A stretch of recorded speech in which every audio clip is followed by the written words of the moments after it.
días, yo soy Mendoza Alfaro Dayana y yo les voy a hablar acerca del impresionismo en Europa. Primero que todo, vamos a hacer un contexto histórico. El impresionismo empieza a finales de 1800, o sea, 1890, 1880 por ahí. Este movimiento sucede, pongamos en situación, somos un artista del siglo XIX y estamos desesperados porque nuestras obras sean conocidas. Entonces, lo primero que tienes que hacer es ir a París. ¿Por qué? Porque París es la cuna del arte europeo. Entonces, si tú querías que tus obras fueran reconocidas, necesitabas que fuera expuesta en algún museo, en alguna exposición importante de París. Pero ¿qué pasa? En París hay una cosa que es el Salón de París. El Salón de París no es un salón. O sea, sí es un salón. Pero el Salón de París como tal era un grupo de personas que eran las que controlaban cómo funcionaban las exposiciones de pinturas. Y el Salón de París tenía unos cánones muy específicos, porque, o sea, ellos todavía estaban con los cánones del romanticismo, es decir, pieles muy prolijas, todo tenía que estar muy bien calculado, súper detallado, que parecía lo más realista posible. ¿Y qué pasaba? Que muchos artistas estaban en la época como de, ¿y si no quiero? Entonces lo que pasó es que todos estos artistas que estaban en contra de estos cánones y no los dejaban exponer en o sea, no los dejaban presentar sus exposiciones, sus artes, sus obras en las exposiciones del Salón de París. Estos, en forma de protesta, fueron a donde un tipo que se llamaba Nadar, que era un fotógrafo. Es importante que Nadar sea fotógrafo, porque el romanticismo, el impresionismo, hasta cierto punto está basado también en la fotografía. Entonces van a donde Nadar les dice, listo, yo les presto mi estudio, y todos estos artistas decían exponer sus obras.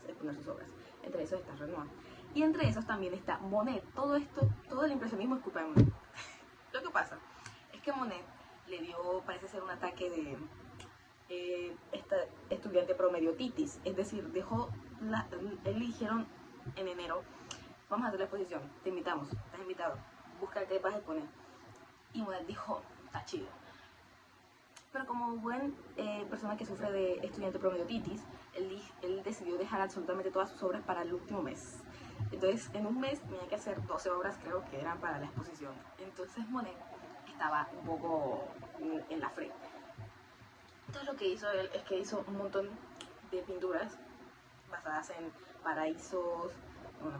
en paisajes o en situaciones urbanas o semi-rurales, por lo general la naturaleza. Pero hay una de esas pero entonces él estaba tan ocupado haciendo las pinturas que luego, cuando le tenía que poner nombre, él estaba como de, ¿ahora qué hago? Entonces lo que decidió es que lo más fácil iba a ser que simplemente les pusiera impresión. Y la situación que está sucediendo. Impresión, mujer del paraguas. Impresión, puente japonés. Impresión. Entonces la más importante de esas, o el primer cuadro de la exposición, se llama Impresión Sol Naciente. Es importante lo de Sol Naciente porque, como explicó Beltrán, el impresionismo está muy basado en el japonismo o la japonificación. Básicamente, cuando empezaron los intercambios comerciales entre los japoneses y los europeos. Entonces, todo el mundo estaba influenciado por la cultura japonesa, y durante ese tiempo la bandera de Japón era la bandera del sol naciente. Esta bandera de Japón que es blanca con el sol, con una bola roja y un montón de líneas, que era la que nosotros conocemos como la bandera de Japón imperial, o la que estaba antes de la Segunda Guerra Mundial. Ese es el sol naciente, es por eso que el sol en esa obra es rojo. Entonces aparece un periodista que está completamente en contra de los que luego se habían llamado los impresionistas, los artistas de esta posición, y dijo, ustedes son unos parlancheros, o sea, ¿qué es esto? ¿Ustedes de verdad consideran esto arte?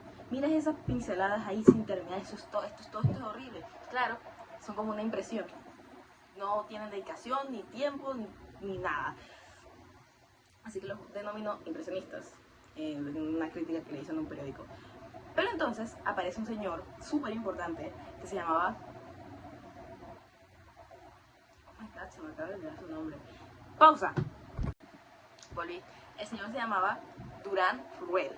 Durand Ruel era un traficante.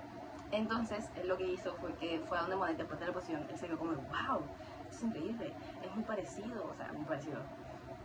Me recuerda mucho a la estética japonesa. Entonces, la estética japonesa se estaba poniendo de moda y la gente rica quería tener cosas japonesas por ahí. Entonces, él necesitaba contenido, necesitaba material, necesitaba el producto para vender. Y le dijo a Monet, Monet, ¿sabes qué?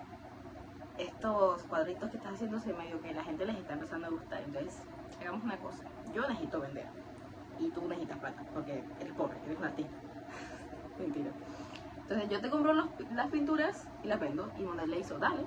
Entonces Ruel le compró las pinturas a Monet y las vendió. Entonces mucha gente de la alta sociedad, o sea, las mujeres de la alta sociedad siempre tendían a presumir sus adornos de la casa.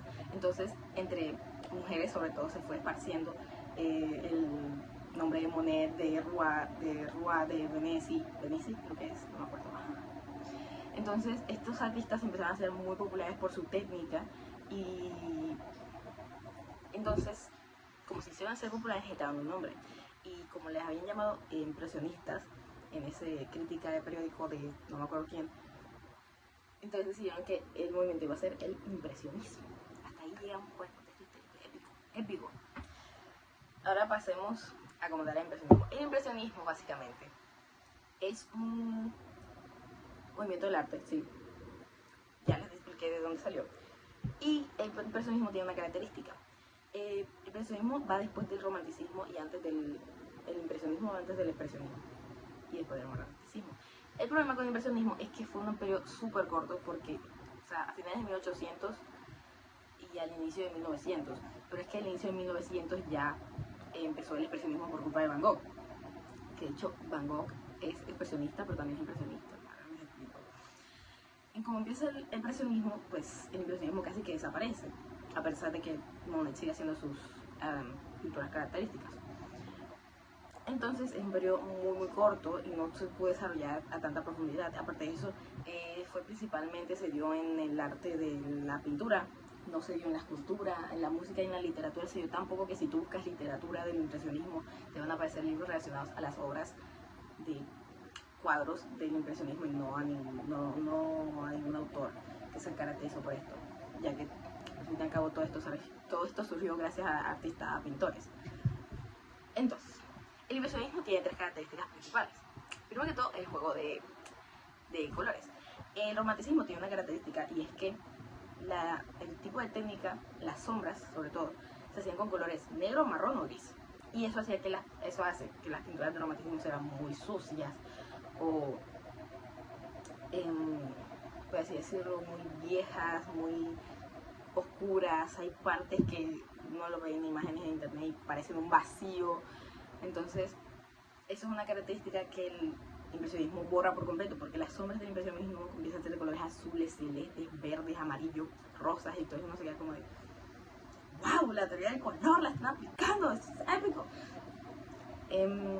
Luego está el impresionismo, que digo, el juego de colores, y luego sigue el comore. Tengo las diapositivas aquí, el komorebi. El komorebi básicamente significa la luz, komorebi es una palabra japonesa y significa la luz que pasa a través de las hojas de los árboles, la luz del sol que pasa a través de las hojas de los árboles. Y esto es muy importante, sobre todo con Monet, que es el mayor expositor de esto.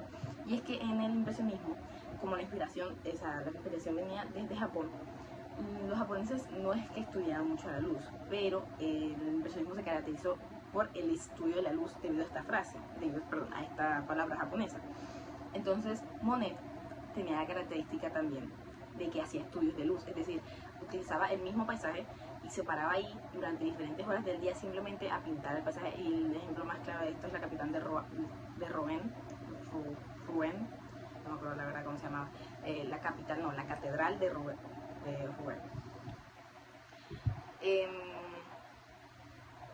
Y la otra característica es la justaposición. Entonces, yo le llamo la técnica de televisor de caja. ¿Por qué? Ustedes saben que cuando uno se acerca a un televisor de caja viejo, uno ve píxeles rojos, azules y verdes. Y más o menos así funciona la yuxtaposición, es decir, cuando uno está cerca se ven píxeles sin sentido, pero cuando uno se aleja se ve toda una imagen que cobra un sentido. Así funcionaban las pinceladas. No solamente eso, sino que se ponían una encima de otras, o sea, diferentes tonos unos encima de otros para generar o dar la idea de un cambio de color o no como tal mezclar los colores dentro de la paleta, es decir, no mezclar primero los colores y luego pintar, sino que los colores se mezclen gracias a la propia vista humana. Una fantasía, de verdad, yo amo Monet. El mejor ejemplo que tengo de Monet es este, porque en este dibujo de acá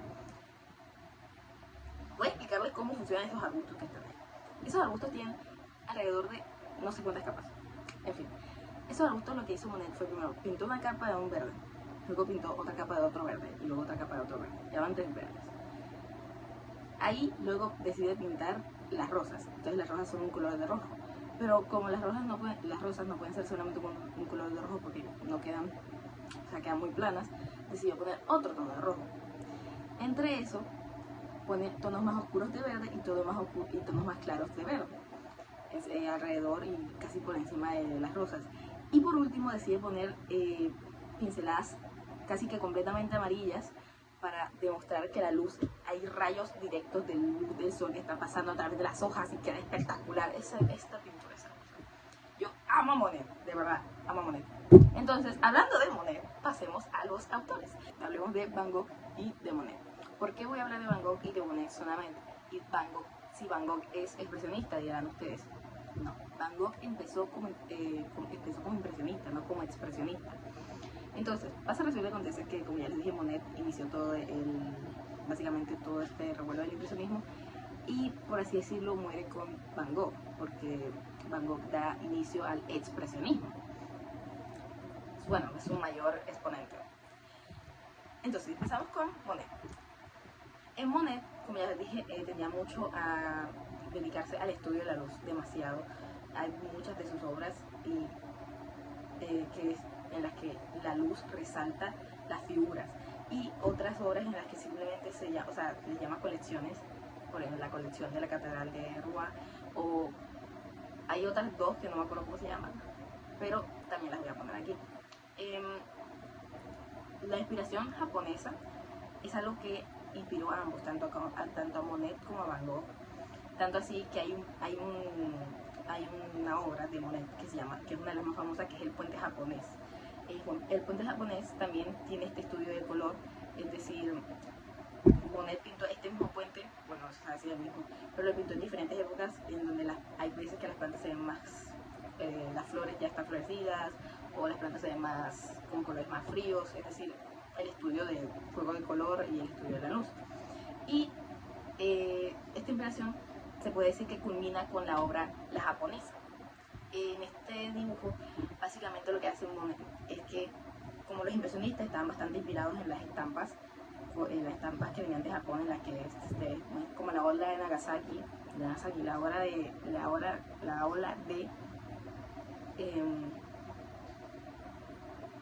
voy a poner el nombre por aquí porque la verdad no me acuerdo el nombre, o muchos otros tipos de estampas, pero unos tipos de dibujos característicos en la cultura asiática eran las geishas. Dios mío, las geishas. Entonces, los japoneses tendían mucho a que al pintar a una geisha siempre lo hacían en un cuadro bastante vertical para que se mostrara cómo se estiraba el kimono o la yukata, y se dedicaba mucho al detalle de la tela del estampado que llevaban las yukatas.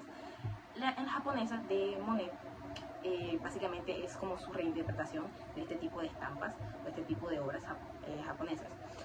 Y aquí podemos pasar directamente a Van Gogh, porque este señor de acá también hizo su propia interpretación de las geishas, también hizo un dibujo de las estampas de las geishas. Entonces, lo que pasa con Van Gogh es que Van Gogh era un desorganizado. Van Gogh no estaba bien del cerebro. Van Gogh, se dice, la leyenda, que Van Gogh se compró alrededor de 500 o 600 estampas japonesas. Se las compró a su amada, pero al final lo que él quería hacer era que las vendía como inspiración para los jóvenes del barrio, pero no le salió y al final terminó obsesionándose tanto con ellas que decidió imitar varias de estas, y hay obras que son literalmente copias. O sea, por lo menos hay una obra que es una copia idéntica de una de estas estampas. Pero ese estilo único de los japoneses es lo que inspiró bastante a Van Gogh a simplemente empezar a ignorar la perspectiva. Porque lo que pasa con Van Gogh es que Van Gogh empezó como impresionista, porque hay varias de sus obras que son impresionistas y que de hecho hay obras que intentan imitar la técnica de Monet del estudio de la luz, de dibujar el mismo paisaje en diferentes tiempos, pero no le salió tan bien porque parecía que estuviera dibujando en diferentes temporadas, en diferentes seasons of the year. Entonces, Van Gogh, la principal diferencia es que sus pinceladas se notan muchísimo. O sea, hay obras en las que literalmente el piso puedes ver, o sea, el piso, las pinceladas tienen relieve. En las obras de Monet son mucho más diluidas, como es en óleo, son mucho más diluidas en aceite. Las obras de Van Gogh no tanto, o sea, las pinceladas nota que la pintura sigue bastante espesa.